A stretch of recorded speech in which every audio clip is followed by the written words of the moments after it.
할렐루야, 좋은 아침입니다. 오늘은 4월 21일 목요일입니다. 오늘도 하나님의 은혜와 평강이 성도님들과 함께 하시기를 간절히 소망합니다.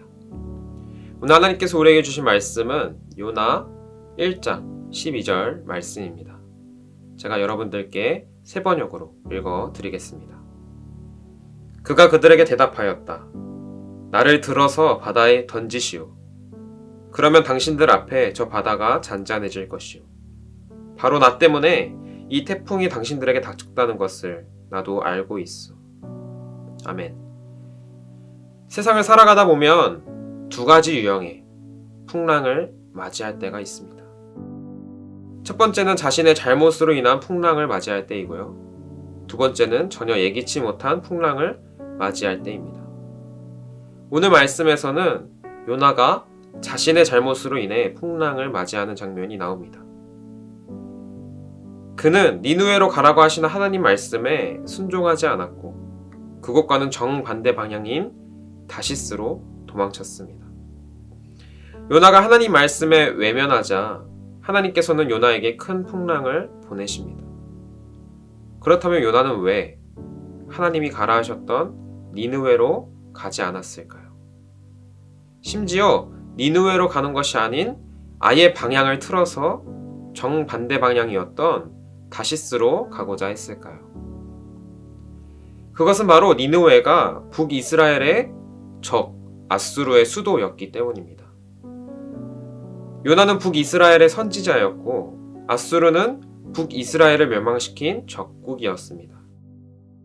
물론 요나는 북이스라엘이 멸망하기 전의 선지자였지만 북이스라엘과 아수르의 긴장관계는 요나가 북이스라엘의 선지자로 있었을 때에도 동일했습니다.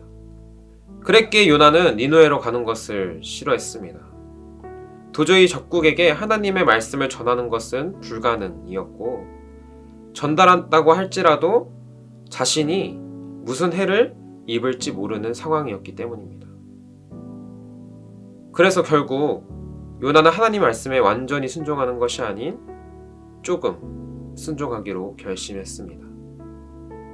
니느웨로 가서 하나님 말씀을 전하는 것이 아닌 다시스로 가서 하나님의 말씀을 전하려고 했던 것입니다. 그러자 하나님께서는 다시스로 가려고 하는 요나를 거친 풍랑으로 막으셨습니다. 이것은 하나님 말씀의 순종과 불순종은 중간이 없다는 것을 보여주기도 합니다. 하나님 말씀에 순종하는 것은 50% 순종한다고 순종하는 것이 아니라 100% 순종할 때 완전한 순종이라는 것입니다. 결국 요나는 자신의 잘못으로 풍랑을 만나 자신의 죄를 깨닫고는 불안해하는 뱃사람들에게 이렇게 말합니다. 나를 들어서 바다에 던지시오. 그러면 당신들 앞에 저 바다가 잔잔해질 것이오. 바로 나 때문에 이 태풍이 당신들에게 닥쳤다는 것을 나도 알고 있어. 저는 오늘 말씀을 묵상하면서 가장 깊게 묵상되었던 곳이 바로 이곳이었습니다. 인생에서의 풍랑을 맞이한 우리들은 남을 탓하기에만 급급합니다. 선악을 알게 하는 나무의 열매를 먹은 아담과 하와가 어떠했었습니까? 하나님께서 아담과 하와에게 왜 먹지 말라고 한 열매를 먹었느냐? 라고 물으셨을 때 아담과 하와는 자신의 죄를 인정하며 회개하지 않고 서로의 탓으로 돌렸습니다. 아담은 하와 탓으로 돌렸고 하와는 뱀 탓으로 돌렸습니다.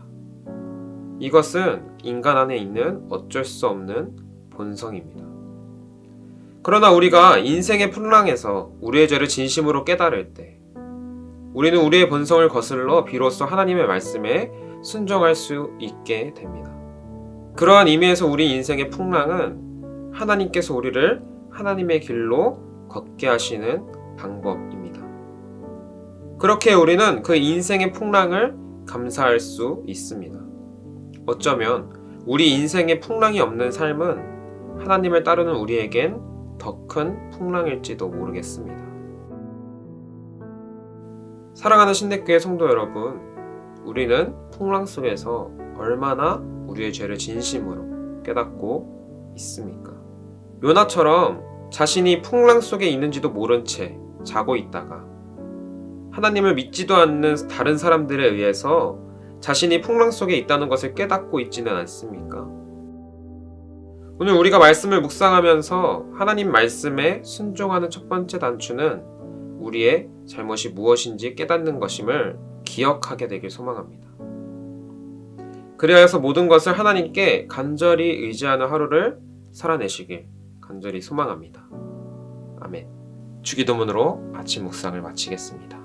하늘에 계신 우리 아버지여, 이름이 거룩히 여김을 받으시오며 나라가 임하시오며 뜻이 하늘에서 이루어진 것 같이 땅에서도 이루어지이다. 오늘 우리에게 일용할 양식을 주시옵고 우리가 우리에게 죄 지은 자를 사하여 준 것 같이 우리 죄를 사하여 주시옵고 우리를 시험에 들게 하지 마시옵고 다만 악에서 구하시옵소서.